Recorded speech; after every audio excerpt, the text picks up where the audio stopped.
नमस्कार दोस्तों, स्वागत है आपका हरियाणा पंचायत में। और आज हम बात करने वाले हैं विधानसभा सीट की इतिहास की और इसके समीकरण की। आपको बता दें कि भिवानी जो लोकसभा चुनाव इस समय पे हुए थे, वहां से इस बार धर्मवीर सिंह जो बीजेपी के प्रत्याशी उन्होंने जीत दर्ज की थी। वो एक बड़ा नाम था रावदान सिंह, जिनको हार का सामना करना पड़ा था कांग्रेस के प्रत्याशी को।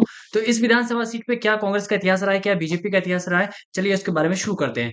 तो भिवानी विधानसभा सीट की जातिगत गणित की बात करें उससे पहले हम आपको बता दें कि कुल मतदाता कितने हैं। यहाँ पे कुल मतदाता 2,38,664 है। इसके साथ ही अगर हम यहाँ पे जातिगत गणित की बात करते हैं, तो अगर आप एससी एसटी वोटर्स को देखेंगे तो एससी वोटर जो है 45,656 यानी कि 13% है। वहीं एसटी वोटर जो है 0 है। अगर ग्रामीण और शहरी मतदाताओं में यहाँ के वोटर्स को बांटा जाए तो आप देखिए कि ग्रामीण वोटर जो है 84,439 यानी कि 35.38% है। वहीं शहरी वोटर जो है 15,400 माफ कीजिएगा 1,54,225 यानी 64.62% है। तो शहरी वोटर्स कहीं ना कहीं ज्यादा है। तो नगर पालिका से जुड़े हुए, शहर से जुड़े मुद्दे जो है यहाँ पे मुख्य होने वाले हैं।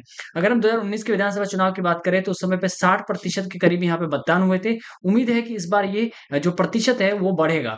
अगर हम यहाँ पे राजनीतिक दलों के वोट शेयर की बात करें कि कब किस पार्टी का कितना वोट शेयर रहा, तो आप देखिए कि जब 2009 का विधानसभा चुनाव हुआ था उस समय पे बीजेपी का वोट शेयर जो है 28.44% रहा था।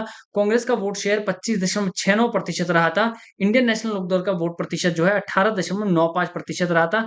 वहीं एक परमजीत सिंह मड्डू यहाँ से निर्दलीय प्रत्याशी खड़े हुए थे, उनका 5.96% रहा। वहीं विशांबर का जो है 5.38% रहा। जब 2014 के चुनाव आते हैं तब बीजेपी का वोट शेयर बढ़ता है 28 से 38.36% पे पहुंच जाता है, कि जो कि 10% की बढ़ोतरी देखने को मिली थी। वहीं कांग्रेस को नुकसान होता है 25.69% से 9.87% पे आ जाती है। साथ ही इनेलो भी जो है 18 से 16.43% पे आ जाती है। तो 2% का उन्हें नुकसान देखने को मिलता है। वही हरियाणा जन चेतना पार्टी की जो पार्टी है उसका वोट प्रतिशत यहाँ पे 13.05 रहा।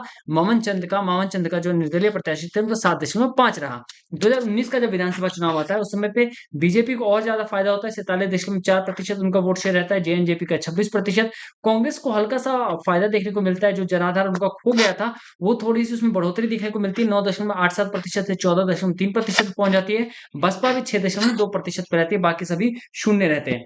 वही अगर हम लोकसभा चुनावों की बात करें तो जब 2009 के लोकसभा चुनाव हुए, बीजेपी का शून्य रहा, लेकिन कांग्रेस का वोट प्रतिशत जो है 40.18% था, बसपा का 12.33% और इनेलो का 21.46%। 2014 के लोकसभा चुनाव में ये आंकड़ा देखिए किस तरह से बदले हैं। बीजेपी जो है 40.8% पे जाती है, वहीं कांग्रेस 40 से 29.84% पे पहुंच जाती है। बसपा जो है उनको आधे से ज्यादा का नुकसान होता है, 12 से 5.05 पे पहुंच जाती है। वहीं इनेलो का जो वोट शेयर रहा वो 16.22% रहा। 2019 के लोकसभा चुनाव में बीजेपी कमाल करती है और बीजेपी जो 40 से 70.5% पे पहुंच जाती है, कि आधे से ज्यादा लोगों ने जो है जिन्होंने मतदान किया था उसमें आधे से ज्यादा लोगों ने बीजेपी को चूज किया था। वहीं कांग्रेस का वोट शेयर 21.6% का रहा, बाकी सभी का शून्य। तो कांग्रेस जहां 40 से 21% पे पहुंच गई, वहीं बीजेपी शून्य से 70% तक के पार पहुंच गई। अगर हम पिछले 6 बड़े चुनावों की बात करें भिवानी के इलाके में, तो आप देखिए कि भिवानी में जो है बीजेपी 5 बार आगे रही है और कांग्रेस सिर्फ 1 बार आगे रही है। तो बीजेपी इस बार एक बार फिर से जीत के जो है छक्का लगाने की पूरी पूरी कोशिश करेगी। अगर हम भिवानी विधानसभा के इतिहास की बात करें कि कब कौन जीता, क्या इतिहास रहा है, तो देखिए जब 1967 का चुनाव हुआ था उस समय यहाँ से जो है बी देव जीते थे। बीजेएस पार्टी के 17,591 वोट मिले। वही कांग्रेस प्रत्याशी एस राम को 13,423 वोट मिले। जीत का अंतर जो है 31,014 का रहा था। 1968 के चुनाव में कांग्रेस पार्टी जीत दर्ज करती है। बनारसी दास यहाँ से जीत के विधानसभा तक पहुंचते हैं, 13,572 वोट मिलते हैं। बीजेएस पार्टी के भगवान देव को 12,384 वोट मिलते हैं, 1188 वोटों का अंतर रहा था। इसके बाद बनारसी दास फिर से जीत दर्ज करते हैं, लगातार 2 बार जीत दर्ज करते हैं। कांग्रेस भी लगातार 2 बार जीत जाती है, 16,144 वोट मिलते हैं। वहीं निर्दलीय प्रत्याशी सागर राव को 13,650 वोट मिलते हैं, 2,494 का अंतर रहता है। 1977 के जब चुनाव आते हैं तब वीर सिंह यहाँ से जीत दर्ज करते हैं, जेएनपी के तरफ से लड़ते हैं, वो 17,923 वोट मिलते हैं। वहीं निर्दलीय प्रत्याशी सागर राम को 15,092 वोट मिलते हैं, जीत का अंतर 2,831 का रहा। 1982 का जब चुनाव आता है, सागर राम एक बार जीत दर्ज करते हैं, लेकिन इस बार कांग्रेस के बैनर तले वो लड़ते हैं, 24,697 वोट मिलते हैं। वहीं बीजेपी प्रत्याशी रमेश चंद्र को 18,789, जीत का अंतर 5,908 का रहा था। 1987 के चुनाव में एलकेडी पार्टी के जो है बनारसी दास गुप्ता जीतते हैं। 51,137 में उन्हें वोट मिलते हैं। वहीं कांग्रेस को हार का सामना करना पड़ता है। शिव कुमार यहाँ से हार जाते हैं। 15,946 मात्र ही उन्हें वोट मिलते हैं। जीत का अंतर 35,000 के पार रहा। 1991 के चुनाव में हरियाणा विकास पार्टी के रामभजन यहाँ से जीत दर्ज करते हैं। 29,390 वोट मिलते हैं। वहीं निर्दलीय प्रत्याशी शिव कुमार को 8,472, जो शिव कुमार 1987 के चुनाव में जो है कांग्रेस की तरफ से लड़े थे, उस पर निर्दलीय खड़े होते हैं, लेकिन उन्हें हार का सामना करना पड़ता है। हालांकि वो दूसरे नंबर पर रहते हैं। 20,918 वोट मिलते हैं। 1996 में एक बार रामभजन फिर से जीत दर्ज करते हैं। हरियाणा विकास पार्टी के 44,584 वोट मिलते हैं। कांग्रेस प्रत्याशी शिव कुमार को जो है 19,712 वोट मिलते हैं। 24,872 का अंतर रहता है।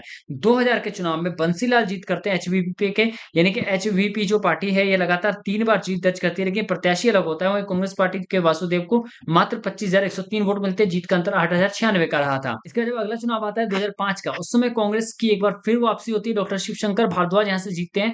45,675 वोट मिलता है। वहीं बीजेपी के घनश्याम दास को 23,874 वोट मिलते हैं। जीत का अंतर 21,801 का रहा था।